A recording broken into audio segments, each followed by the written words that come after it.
بڕیارەکانی دادگای فدراڵی دژی هەرێمی کوردستان لە ماوەی ڕابردوودا کاردانەوەی زۆری لێکەوتۆتەوە بەغدا لەبڕی ئەوەی کە پشکی هەرێمی کوردستان کە لە بودجە دیاری کراوە بینێرێت تەنانەت موچەی فەرمانبەران بە پێی ڕێکەوتنی کە هەیە نانێرێت. ئەمە شوای کردووە کە کۆمەڵێک کێشە لە ناوخۆش لەسەرم بابەتە سەر هەڵ بدات. بەڵام ئایا هەرێمی کوردستان تەنیا پرسی موچەی لەگەڵ بەغدا هەیە یا خاوەن قەزیەکی گەورەترە لەوە کە بەردەوام لەسەری سازشی لەگەڵ هیچ لایەنێک نەکردووە؟ لەگەڵ سەرم بابەتە زیاتر قسە دەکەم لەگەڵ میوانەکەم بەڕێز مەشخەل کەولوسی چاودێری سیاسی لە سلێمانیەوە لەگەڵمە. بەڕێز مەشخەل ئەم کاتت باش. ئەمە ئێسترەتا لە بەڕێزت بپرسم، ئایا هەرێمی کوردستان تەنیا کێشەی موچەیە لەگەڵ بەغدا یا خاوەن قەزیەکی زۆر گەورەترە کە بە درێژایی مێژوو قوربانی بۆ داوە بۆچی پرسی موچە بە ماقارە دەبردرێت و ئەکرێتە دەستی هەندێک لایەن؟ بەڵێ زۆر سپاس بۆ ئەم دەرفەتە، سپاس بۆ گوێگرتنتان لە هەنێک ڕاو سەرنج و تێبینی سەبارەت بە ئەو سیراع و ململانەی کە لە نێوان گەلی کورد و گەلی سەردەستی عەرەبی لە عێراق هەیە. ئێمە پێویستمان بەوە هەیە هەموو کێشەکان، هەموو دۆسیەکان لە قاڵبی خۆی و لە چوارچەوەی خۆی ببینین. ناکرێ ئێمە ئینتیقائی بین لە شوێنێک کە بەرژەوەندی حیزبیمان هەبوو بڵێن ڕەمان بگۆڕین بەو شێوەی کە بەرژەوەندی حیزبیەکە هەیەی. ئێمە پێویستە ململانەکە لە چوارچێوە حەقیقی و ڕاستەقینە و ویژدانی و شەرعیەکەی ببینین، لە چوارچێوە یاسایەکەی ببینین. من پرسیارێکم لە هەموو گەلی کورد و لە هەموو چاودێران و لە هەموو ئەو کەسانەی کە چاودێری بارودۆخی نێوان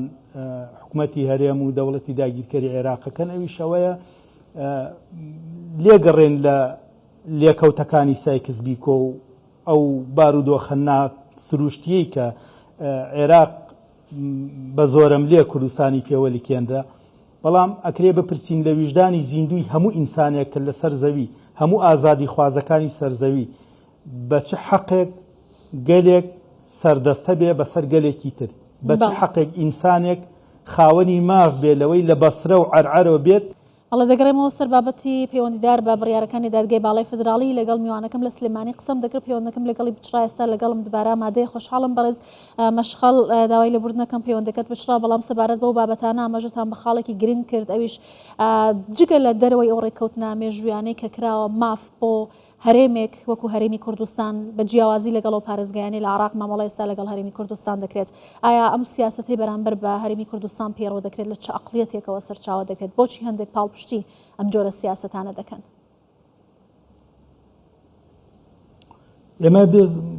ئێمە بێ وشیار بین بەرامبەر ئەو موامەرانەی لەسەر قەوارەی هەرێمی کوردستان هەیە. دیارە هەرێمی کوردستان مەکرومە و ئەوە نییە کە بە بەخششی هیچ هێزێکی داگیرکەر بێ کە بە کورد دراوە، بەڵکو کورد لە ئەنجامی خەباتێکی مێژووی. من ئەمەوێ ئاماژە بەوە بکەم و لە ویژدانی زیندوی هەموو ئەو حیزبانەی کە ئیستا خۆیان بێ ئاگا کردووە لە خەباتی مێژووی کورد لێیان بپرسین کە باشە من لە سلێمانیام لە 6 ئەیلولی 1930 تقریبان 6 ساڵێک بەر لەوەی حکوومەتی هەرێم دروست ببێ خەڵکی ئەم شارە ڕاپەڕیوە لە عێراق، خەباتی کردووە، قوربانی داوە. باش ئەوە ناوەنەی چی؟ ئەوە ناوەنەی ئەوەی کە یعنی ئێمە کێشەیەکی مەسیری چارە نووسازمان لەگەڵ میلەتی سەردەست هەیە. ئەوەی هەر حیزبێکی سیاسی، هەر کەسایەتیەکی سیاسی، هەر سەرکردەیەک خۆی بێ ئاگا بکە لە پێناوی بەرژەوەندی حیزبی بەرتەسک و لە پێناوی ئەوەی تەنها حکوومەتی هەرێم شکست پێ بهێنێت، تەنها ئەو کابینی حکوومەتی هەرێم بڕوخێنێ، خۆی ئالەم هەموو حەقیقەتە مێژوویە، خۆی لە خوێنی شەهیدەکان، خۆی لە تەریخی ئەم میلەتە بێبەری بکە. ئەنی بەڕاستی ئێمە وەکو مسەقەف و وەکو خەڵکی کوردستان، وەکو هاوڵاتیانی کوردستان نابێ ڕێگە بەوە بدەین، نابێ ڕێگە بەوە بدەین کە هەموو ئەو حەقیقەتە مێژوویانە بکرێتە قوربانی کۆنەقینێک لە دژی حکوومەتی هەرێم و سەرۆکی حکوومەتەکەی و ئەوەی کە ئەسشتیم. ئەنی بەڕاستی من ئەو جۆرە لە خیتابی سیاسی، ئەو جۆرە لە حتا لە نەمەتی ئۆپۆزیسیۆن بەرامبەر بە حکوومەتی هەرێم بە شتێکی مناڵانەیە زانم. بەڕاستی لە ناو جوغزی ئەمەلیەی سیاسی شتی ئاوها جێگەی نابێتەوە، تۆ بێ دەزمایەکەت بکەی بە قوربانی ئەوەی کە تەنها حکوومەتەکە شکست بهێنە. ئەمە غەڵەتی استراتیجیە. ئەمە ئێمە ئەبێ بزانین کە جارێک قەوارەکە قەوارەیەکی پیرۆزە، حکوومەتی هەرێم قەوارەیەکی پیرۆزە. من هەمیشە ئاڵێم ئێمە نەوەکانی پێش ئێمە بە تایبەتی ئەوانی کە لە 70 و 60ەکان بوون باشترین گەنجی ئێمە لە بەسرە جێی شعبی بوو کاکە باشترین گەنجی ئێمە باشترین ئینسانی ئێمە بەڕێزترین ئینسانی ئێمە یان لە زیندان بوو یان لە بەسرە و لە تکریت کە ناسی بەلەدیە بوو لەبەرەوە ئیسە ئێمە بەهۆی هەبوونی ئەو قەوارەوە هەستەکەین کە هەین ئینسانی کورد بەهۆی هەبوونی قەوارەی هەرێمی کوردستانەوە هەستەکە کە هەیە و هێرشکردنە سەر قەوارەی هەرێمی کوردستان لە بەرژەوەندی چ لایەنێکدایە ئایا نارانی کوردی شەر هەوایان ناوێ؟ من جارێکی تریش چەند جارێکی تریش هەر لە ڕێی شاشی ئەم کەناڵە و تومانە و هاوارمان کردووە قسەی خۆمانمان کردووە وەکو مستەقەفێک قسەی خۆمانمان کردووە و تومانە عێراق وەکو دۆڕاوی جەنگ مامەڵە لەگەڵ هەرێمی کوردستانە کە مشکیلەکە ئەمەیە تۆ لەوە بگەڕێ کە عێراق هێزێکی داگیرکەرە ئێمە خۆمان ئەبێت تعریفی قەزیەکەی خۆمان بەرامبەر بە عێراق بکەین عێراق دەوڵەتێکی داگیرکەرە لە خاکی کوردستان لەم دی و حەمرین عێراق دەوڵەتێکی داگیرکەر ئێمە بێ بۆ ئەمنی قەومی خۆمان بۆ وشیاری نەتەوەیی خۆمان ئەمە سابت بکەین بەڵام جەدەلەن ئێمە عێراقی بین ئەگەر جەدەلەن عێراقی بین کە سێرەکی لەو حاڵەتەیشە عێراق و دەسەڵاتدارانی ئیستەی عێراق زۆر خراپتر لە سەردەمەکانی تر مامەڵە لەگەڵ هەرێمی کوردستانەکەن جاران یعنی من یەک نمونە ئەهێنمەوە لە هەموو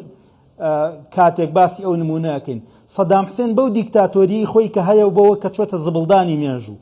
بەڵام هەرگیز سەدام حسێن بیری لە بڕینی قوتی خەڵکی کوردستان نەکردوێتەوە هەرگیز یعنی لە کاتی لە ترۆپکی ڕاپەڕینەکە لە دوای کۆڕە و ئێمە ئەزانین ئەو کاتە ڕاستە مناڵبووین بەڵام ئەزانین کە ئەو کاتەش موچەی خەڵکی کوردستان هات خەڵکە ڕۆژ لە کەرکووک موچەی خۆی وەرەگرت ئەوە ڕاستیە بەڵام دەسەڵاتدارانی ئیسەی عێراق پێش داگیرکەرێکی وەکو سەدام حسێن پێش دیکتاتۆرێکی وەکو سەدام حسێن پێش خوێن ڕێژێکی وەکو سەدام حسێن کەوتون ئەوەی کە ئەو ئەیکرد جینۆسایدی سوور بوو ئەمەی کە ئیسە مالیکی و عەبادی و خەزعەلی و کلدانی ئەیکەن ئەمە جینۆسایدی سپیە لەبەرەوە بێ ئێمە وشیار بین نابێ لە ڕقی پارتی یعنی تکایە جەماوەری کوردستان نابێ لە ڕقی پارتی لەو ڕقەی کە بەرامبەر پارتی هەیەیانە لە تەریخوا تاکو ئیسا نابێ لەبەر ئەوە هەموو بەهاکانی خۆمان بدەین بە عێراق یعنی نابێ من پێم خۆشە لە کوردستان منافەسەیەکی شەریفانەی پارتی بکەن و کابینەکەیشی بڕوشێن یەک مشکیلەمان یعنی خۆت ئەوەی کە ڕێککەوتن و هاوکات بابەتەکانی وەکو موچە و شایستە داراییەکان دەرچوە پرسەکە نەتەوەیە پێویستە خاڵک لەم بارەوە هۆشیار بن بەڵام چی بکرێت لەم پرسێکی نەتەوەییە پرسێکە پەیوەندی بە بوون و مانەوەی قەوارە و ویژدان و ئینسانی کوردەوە هەیە عێراق نیازێتی یعنی من بۆ ئەوەی کە هەموو لایەک یعنی بۆ ئەوەی بەرامبەرەکانمان وانەزان ئێمە عەقڵمان پێی ناشکێ کە سیراعەکە چییە یعنی بەداخەوە هەمیشە ئەوترێ کورد دڵساف بووە کورد خەڵەتێنراوە بەڵام ئێمە نەخەڵەتێنراوین ئیستا ئێمە بە زمانی کوردی هاوارەکەین و باسی ئەەکەین و نایشارینەوە ئەڵێین عێراق نیازی شەیتانی هەیە بەرامبەر بە هەرێمی کوردستان و ناوەستێ و من لە بەرنامەیەکی تریش لێرە باسم کرد عێراق ناوەستێتە هەڵوەشانەوەی هەرێمی کوردستان و موچە نانێرێتە هەڵوەشانەوەی هەرێمی کوردستان عێراق وەکو دۆڕاوی جەنگ مامەڵە لەگەڵ هەرێمی کوردستانەکە عێراق ئەوێ جینۆسایدی کورد بکە عێراق ئەوێ ئینسانی کورد نەمێنێ ئیرادەی سیاسی نەمێنێ هەر کاتە ئیرادەی سیاسی نەما ئامانجی سیاسی نەما قەوارەکەی نەما ئەو کاتە موچە ئەنێرێ وەکو هاوڵاتیەکی تر بەڵام ئیستا موچە نانێرێ عێراق ئامانجی استراتیجی خۆی هەیە عێراق وەکو دەوڵەتێک